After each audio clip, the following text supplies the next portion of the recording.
Hello বন্ধুরা, আশা করি সবাই ভালো আছো। আজকে আমরা এসেছি শ্রেয়সীর পিসির বাড়িতে। সেই বাড়ির পিছন দিকে বিশাল বড় জমি, আর ওনারা ওখানে চাষবাস করে। দেখো কি সুন্দর ভাগ ভাগ করে জমিটাকে চাষবাস করা হচ্ছে। দেখতে দেখতে হঠাৎ চোখে পড়লো এই বিলিতি আমড়ার গাছটা কিন্তু মাঝারি ধরনের, বা সেই গাছে হয়েছে প্রচুর আমড়া। ছোট থেকে বড় অনেকগুলো সাইজের আমড়া ছিল। আমি কয়েকটা আমড়া পারলাম, কারণ হঠাৎ ইচ্ছে হচ্ছিল আমড়া মাখা খাই। এই ছোট্ট ছোট্ট আমড়াগুলো কি যে মিষ্টি টেস্ট, কি বলবো।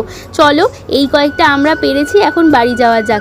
এইগুলোকেই আমড়া মাখা করব। প্রথমে আমড়ার খোসাটাকে ভালো করে ছাড়িয়ে নিলাম, তারপরে জলে ধুয়ে এবার এটাকে ছোট্ট ছোট্ট করে কুচি কুচি করে কাটছি। ছোটবেলায় স্কুলে থাকতে টিফিনে এরকম আমড়া মাখা কত যে খেয়েছি, কি বলবো। তারপর একটা কলা পাতা কেটে নিয়ে এসেছিলাম, তার উপরেই আমড়াগুলো দিয়ে উপরে প্রথমে চিনি, তার সাথে একটু সর্ষে বাটা দিয়েছি।